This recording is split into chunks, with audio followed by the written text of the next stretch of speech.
You're listening to the Youth Critic podcast on KHZ Network. Find us on Facebook at DecibelUNG Radio and find us on Twitter at DecibelUNG.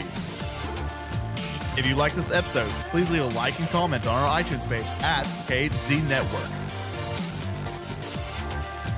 And now for the podcast.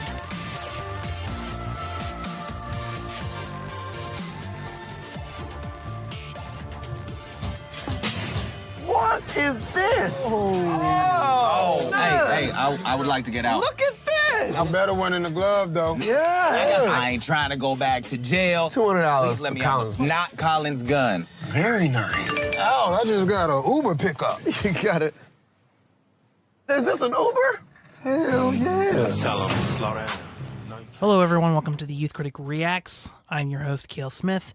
And on this week on the Youth Critic, basically Youth Critic anything, we are going to be looking at a bunch of stuff that's been premiering and showing up at the Atlanta Film Festival this week. As the 42nd annual Atlanta Film Festival is going on this week, and there has been actually a great deal of good content this year. I mean, I only been able to go last weekend, but still, there's just an abundance of really good quality content that's just been all over the board.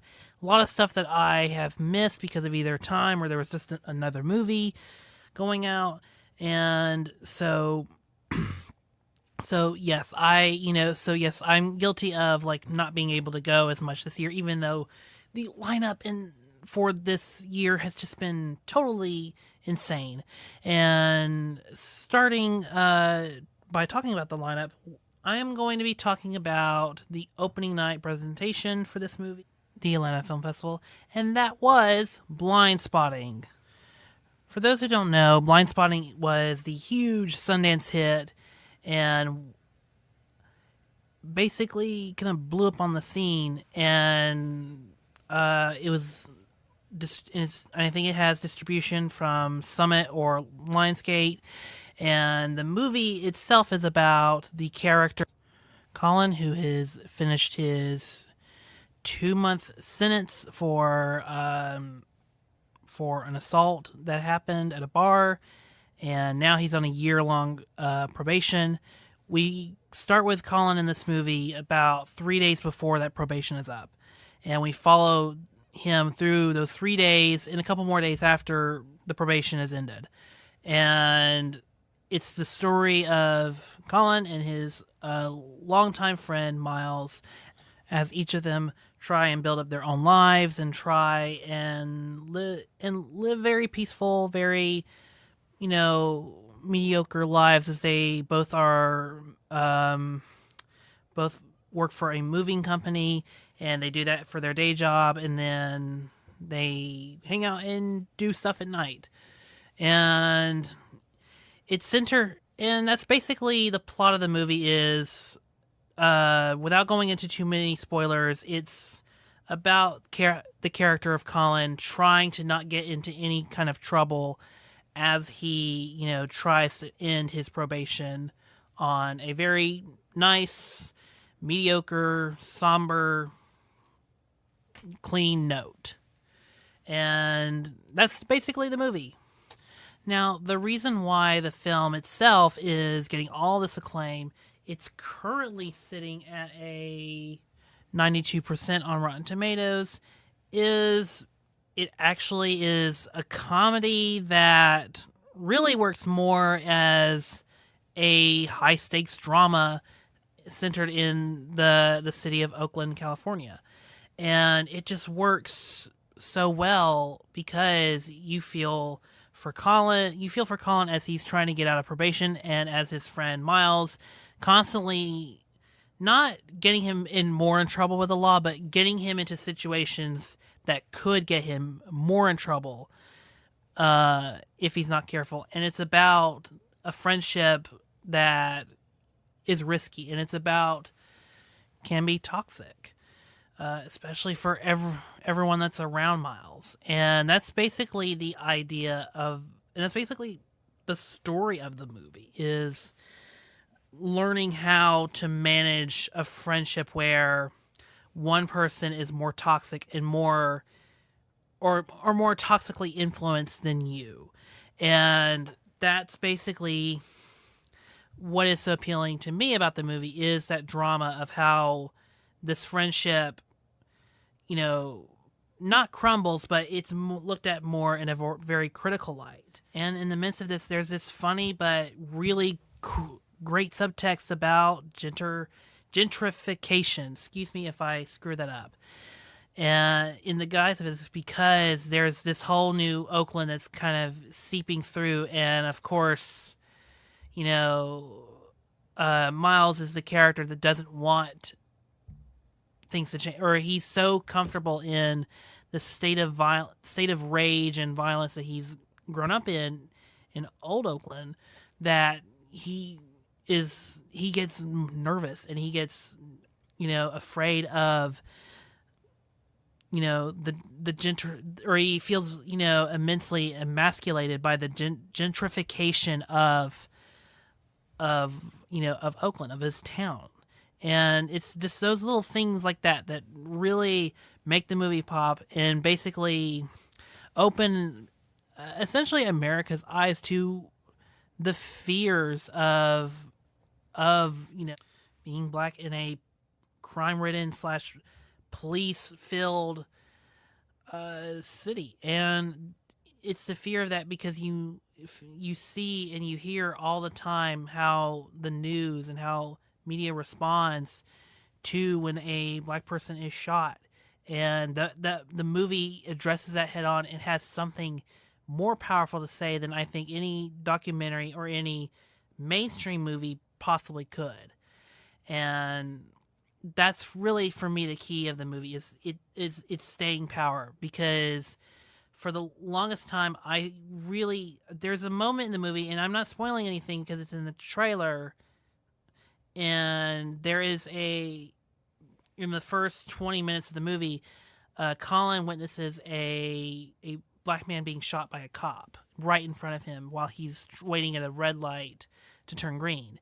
And then like 5 minutes later, we're back to kind of Miles and his comedy. And at first I didn't quite know why we were going through this tonal shift, but as I was getting more into the rhythm of the movie and more to what the movie was saying, I was getting it more that this is basically the life that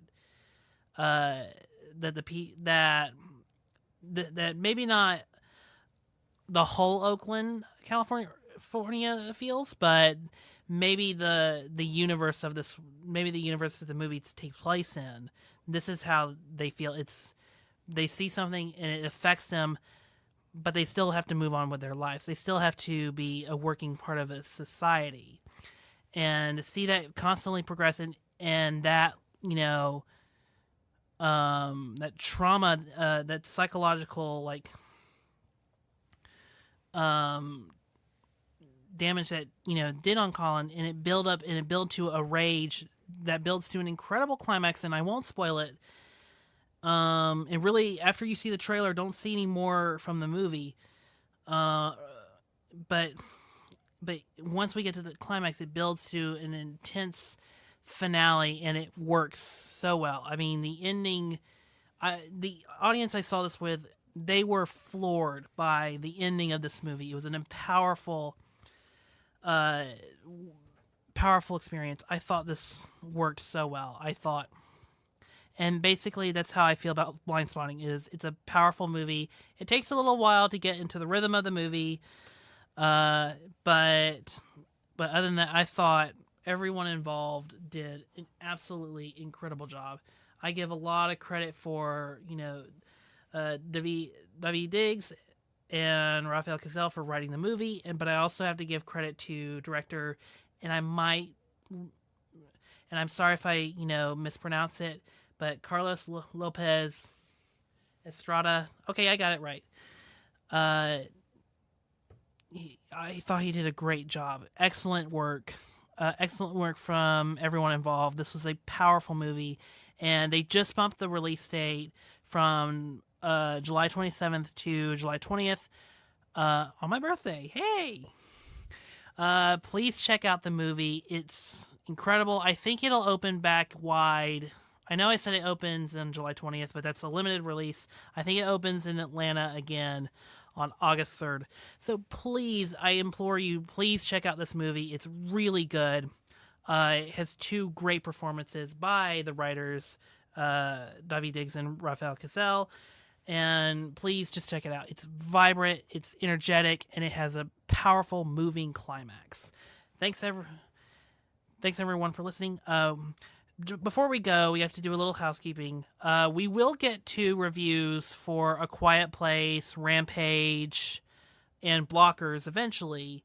And maybe down the road, I Feel Pretty, that's opening this weekend. However, for the time being, and because I am literally about to graduate in 2 weeks, and I'm swamped with 3 projects that are basically going to consume me this week and next week, the podcast is just going to focus on the Atlanta Film Festival stuff. And then I think around either late next week or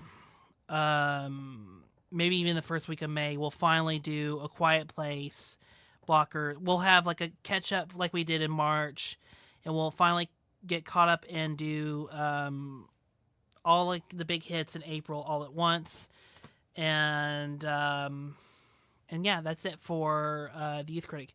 And also, after we do the Avengers podcast in the first week of May, we're going to take a couple weeks off because I've been recording here at the studio at the University of North Georgia campus for about roughly 3 years now. And it's time for me to move out and move away. So after we do the Avengers podcast in the first week of May, what we're going to do is we're going to take a couple weeks off, and then we're going to come back on May 18th for some of the stuff that came out in May, and also a summer movie preview. And on top of that, we will open back up also at some point in May to talk about, basically to start on the Retrospective podcast again. And the summer we're looking at right now for what we're going to do for the Retrospective on, it's not going to be 1983. However, it's going to be the summer of 1993 with some films sprinkled in there from 1998 and possibly, I haven't decided if we'll do Die Hard either Christmas this year or in the summer. But we will definitely do the Die Hard franchise at some point this year. And yes, we will still do the Rambo franchise retrospective this year. I did not forget, but yeah, we're going to do it. It's going to be great. But yeah. So keep out a lookout. Things are going to be quiet for a little while till about mid-May. However, we're going to cover still the big topics like we always do. And also, just, stick around. I need to give a shout out to the Atlanta Film Festival. They have been really good. This year I got a chance to be press, which allowed me the privilege to not only go see movies at the film festival for free, but it allowed me to do red carpet interviews during the festival. So I did get to do a red carpet interview with the writers of this movie, Daveed Diggs and Raphael Cassell, and those are already on the site. And then I did the following day red carpet interviews with I forgot to mention, I've been doing red carpet interviews with the Burton Wires, Christopher Daniel, and for the Maynard red carpet interviews, I worked with not only Chris, but I also got to work with Maria Jackson from ShakeFire.com. And you can find all those interviews on the Youth Critic site right now. And other than that, thanks everyone for listening.